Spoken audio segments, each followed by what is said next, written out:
Romancing Saga 2 is a complicated JRPG.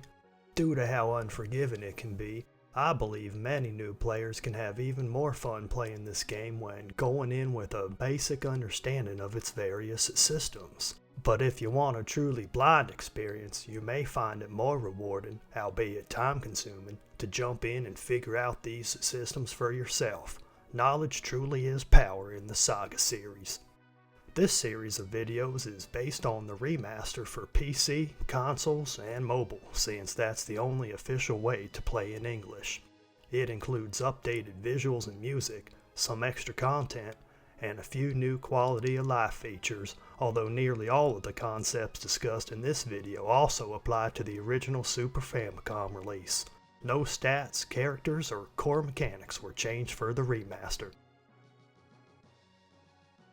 With that out of the way, let's discuss skills and sparks in Romancing Saga 2. First of all, a clarification on the term skills. Before the official Western release of Romancing Saga 2, the English-speaking community and fan translations generally referred to these abilities as techs, but in the English release they are called skills, and skills is the term I'll be using here. Just remember that skills and techs are the same thing. There is no official term used in the game for the process in which new skills are learned, so I will use the fan term sparking.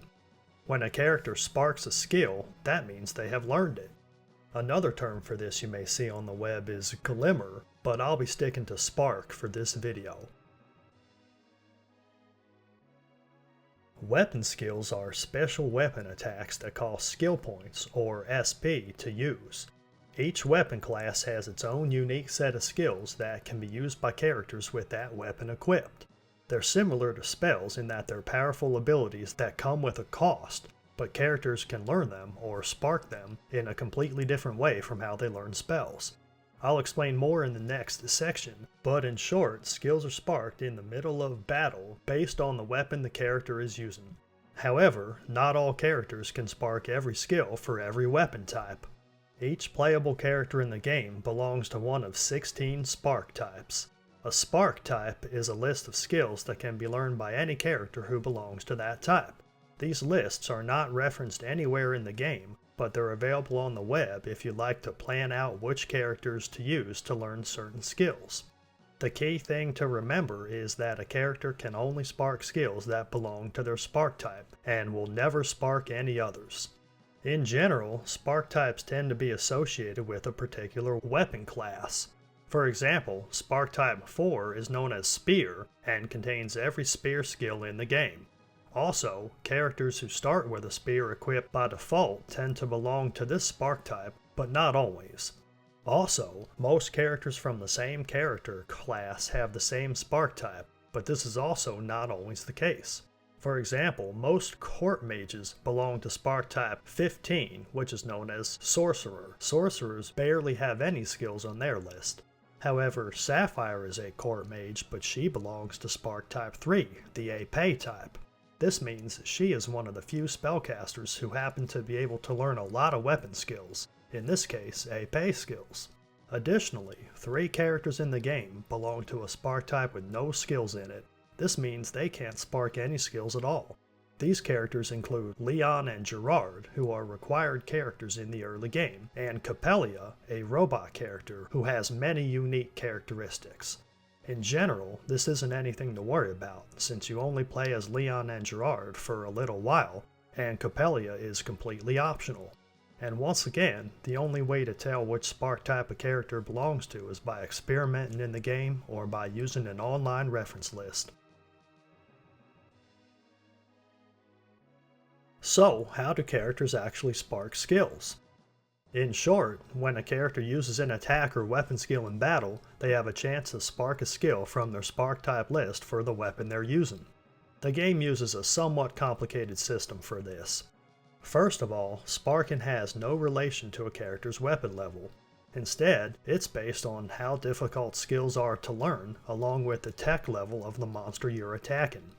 Each monster in the game has a tech level, and enemy tech levels tend to rise as you progress through the game.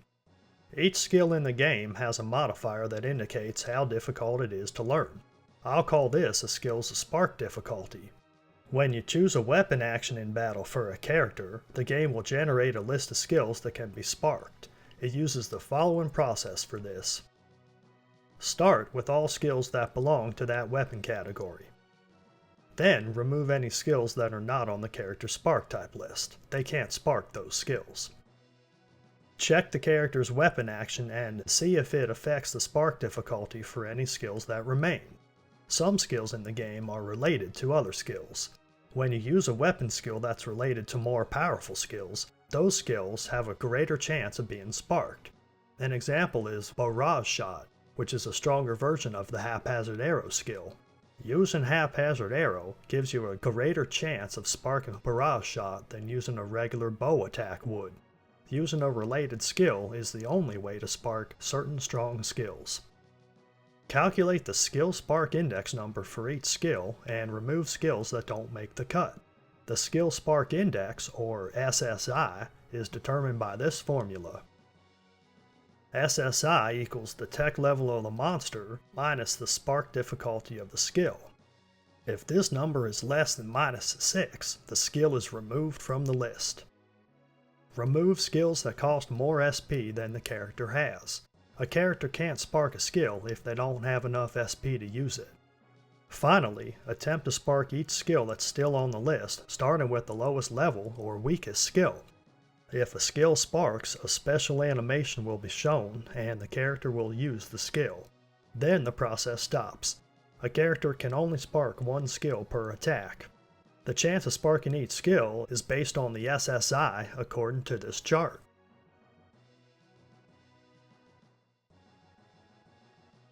When a skill is sparked, it gets added to the character's list of skills, and they can then use it anytime in future battles. Also, characters can only learn up to 8 skills. If a character already has 8 skills, they cannot spark any new ones. You'll have to go to Avalon's skill dojo to remove some skills. Once a character has sparked a skill, you can then teach that skill to any other character by talking to the skill instructor in Avalon Castle's skill dojo. This is the same room where you learn the formations.